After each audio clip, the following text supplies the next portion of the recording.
interessante de se ver nesse início, assim, nessas aulas, né, é que este livro de número 10, é uma coisa que eu já tenho falado bastante, ele é meio que uma junção do livro de número 8 e do livro de número 9. Então, se você pegar o livro 8 e o livro 9 e for verificar ele, você vai notar que tem bastante coisa que nós acabamos falando aqui no livro 10 também. Então, dá para perceber ali que é bem uma junção entre esses dois livros. Mais que isso, pessoal, ele vai englobar alguns outros conceitos, evidente, né? Então, alguns outros conceitos que a gente tem de redes aí vai ser englobado dentro deste livro. Então, dentro desse livro, nós vamos ter ali mais uma conceituação maior, né, do que nós já tivemos lá nos outros dois livros de redes, né? Uma coisa que eu sempre tenho falado nas aulas para vocês é que redes é um assunto gigante, né, pessoal? Tem bastante coisa que nós podemos falar, tem muita propriedade ali. E uma das coisas que eu tenho, ou que a gente tem se concentrado, é de falar em redes domésticas, né, pessoal? E na aula passada, o que eu falei para vocês? Eu falei para vocês que falamos bastante sobre redes domésticas porque é o que mais vocês vão enfrentar no dia a dia. O que mais vocês vão ver no dia a dia de vocês vai ser sobre redes domésticas. Não adianta eu chegar aqui e falar sobre servidores, sobre data centers, que é uma coisa que dificilmente vocês vão ter acesso, né? Então, é preferível que vocês tenham essa parte de redes domésticas mais avançado, né, do que a gente tentar ali passar mais conceitos e vocês não conseguirem chegar lá. Bom, aula passada nós falamos algumas coisas sobre roteador, né?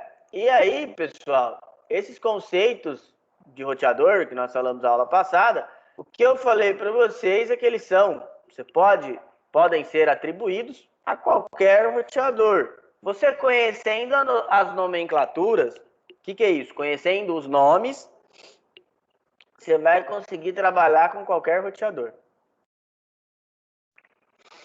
né?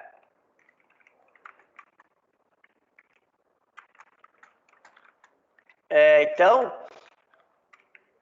e aí já a gente vai falar com mais a fundo sobre isso, mas tem as diferenças entre roteadores. Os nossos roteadores de casa são os roteadores mais básicos, né?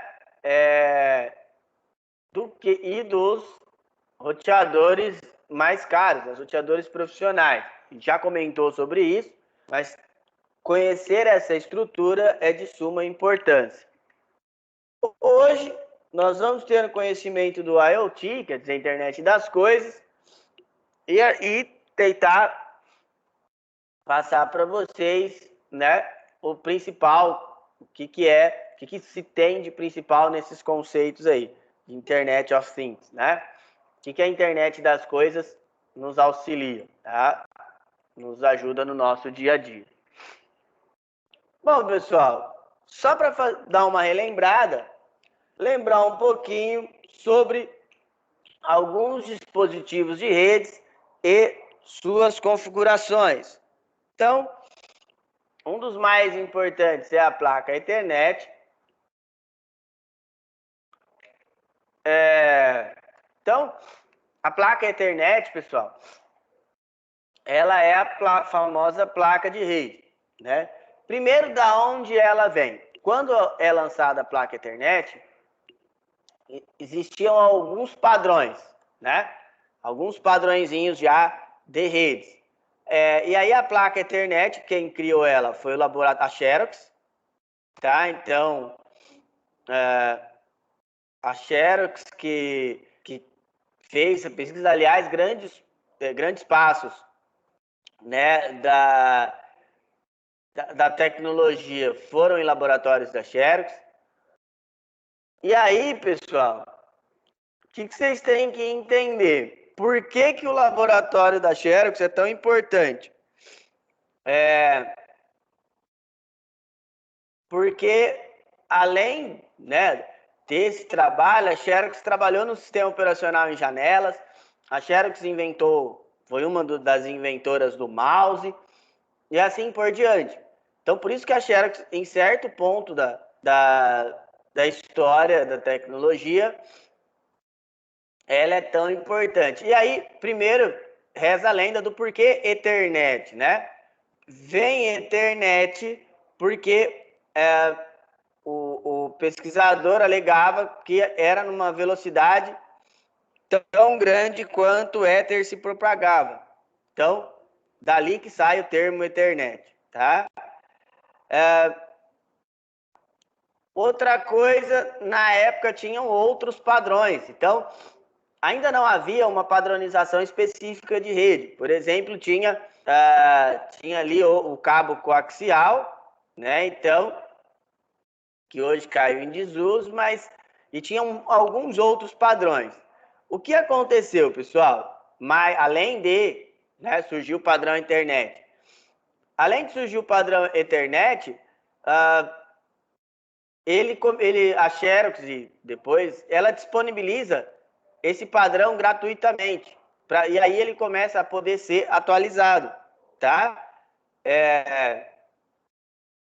Então, começa a se ter uma atualização maior, né?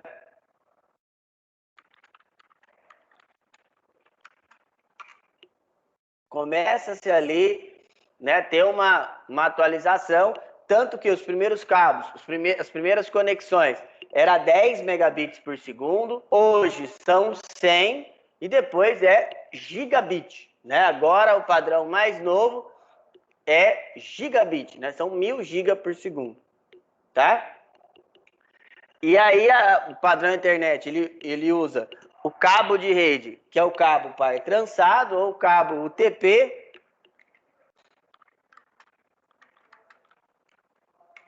E esse cabo TP, pessoal, ele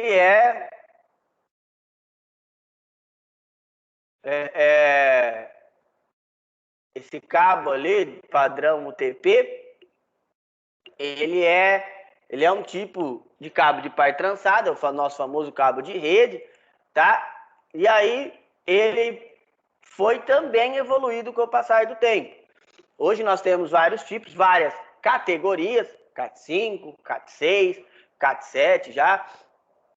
E nós temos dois tipos, o blindado e o não blindado. Onde o blindado é bem melhor, né? Ele faz uma conexão ele gerencia ali uma conexão bem melhor e ele faz o trabalho da rede de maneira melhor. Uma das coisas que eu procuro falar para os alunos é o seguinte, pessoal. Quando vocês forem fazer um trabalho de redes, fazer um trabalho de redes aí, e aí eu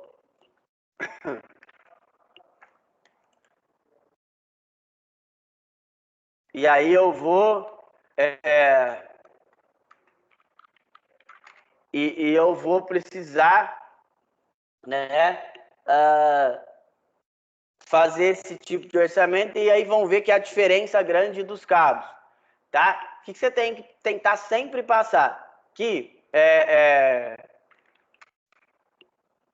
o cabo você vai colocar ele e não vai não vai trocar, né? Então, você não vai fazer um cabeamento por semana, né? E aí quando você vai pôr, você vai pôr um cabo só, né? Então, é melhor pôr um de qualidade, tá? Bom, e aí tem os divisores da rede. O hub.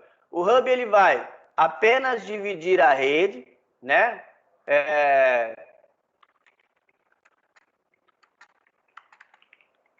Então, ele vai pegar essa rede e vai dividir. E aí, qual que é o problema do hub, pessoal? Vamos supor, igual esse aí tem 8 portas.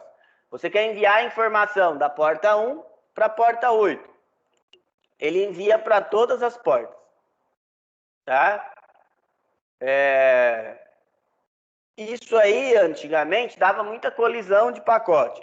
Hoje, esse tipo de hub não existe mais. Tá? Ele não existe mais esse tipo de dispositivo. Os hubs, eles são hubs e switches juntos, tá? Então,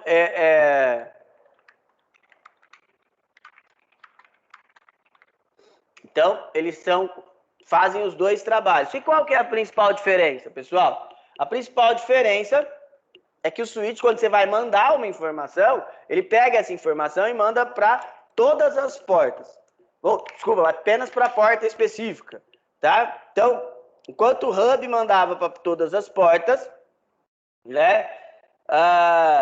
O switch ele manda apenas para a porta que você ordenou. O switch melhorou também. Hoje nós temos switches que são gerenciáveis e switches não gerenciáveis. E aí, esses switches gerenciáveis, eles são mais caros e trabalham de uma maneira bem melhor. Você tem um software que você consegue configurá-lo, né? E a evolução do switch é o roteador.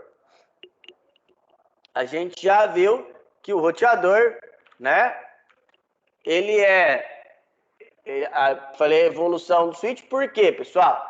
Porque ele tem um software de gerenciamento dele, tá? Então, tem um software ali que gerencia, né? Gerencia o funcionamento do switch, da rede. Então, você pode fazer alterações. O roteador, ele é dividido em dois tipos, né? Nós temos o roteador doméstico, esse que a gente tem em casa, né?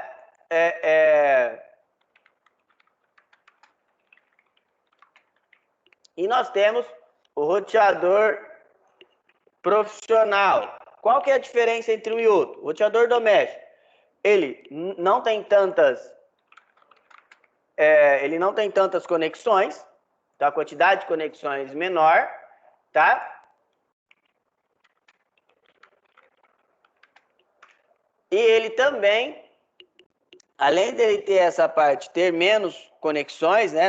Não conseguir gerenciar tantas conexões, ele também, pessoal, ele tem um número limite de redes, né? Geralmente o roteador profissional você pode configurar, caso você queira, um número maior de redes. Então, você pode fazer ali um número grande de redes, tá? Bom, e o que quer dizer o termo internet das coisas? O internet das coisas, ou Internet of Things, né? Ele é um termo de usar essas conexões da rede, né? Para facilitar o nosso dia a dia. Então, facilitar o dia a dia nosso de trabalho. Por exemplo, hoje nós temos aí, por exemplo, o carro autônomo, né? Esses carros aí que da Tesla, por exemplo, né? Que são os carros que dirigem sozinhos, né? Temos casas inteligentes, então tudo isso é a internet das coisas. Tudo isso você vai trabalhar para que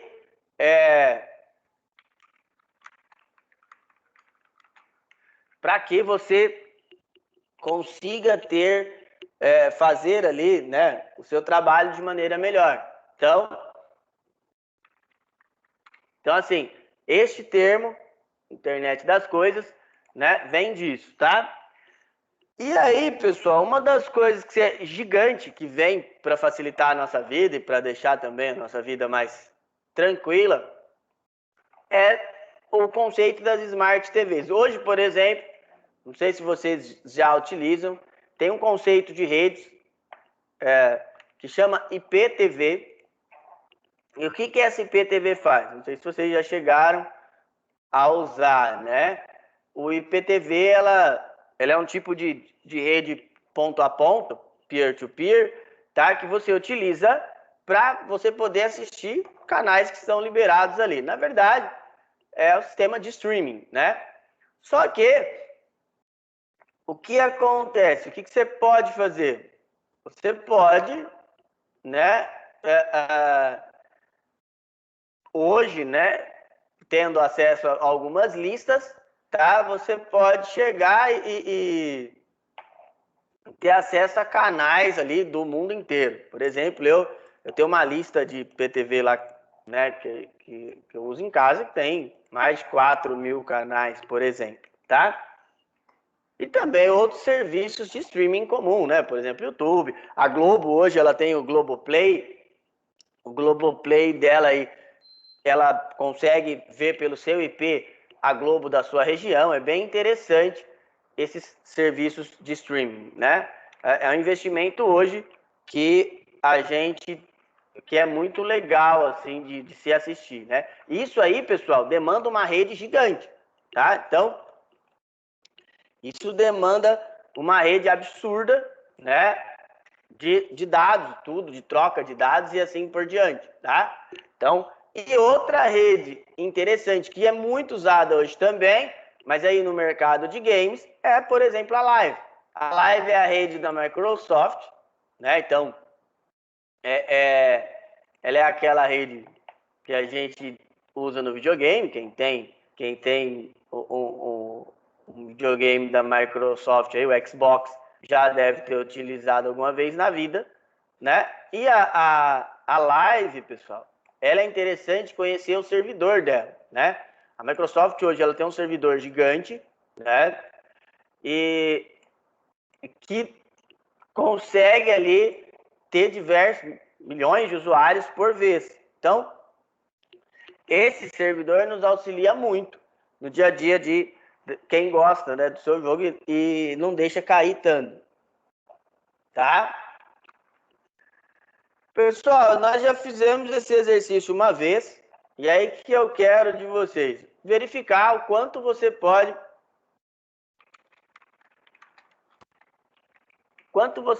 melhorar, quanto você pode dar de detalhes a mais.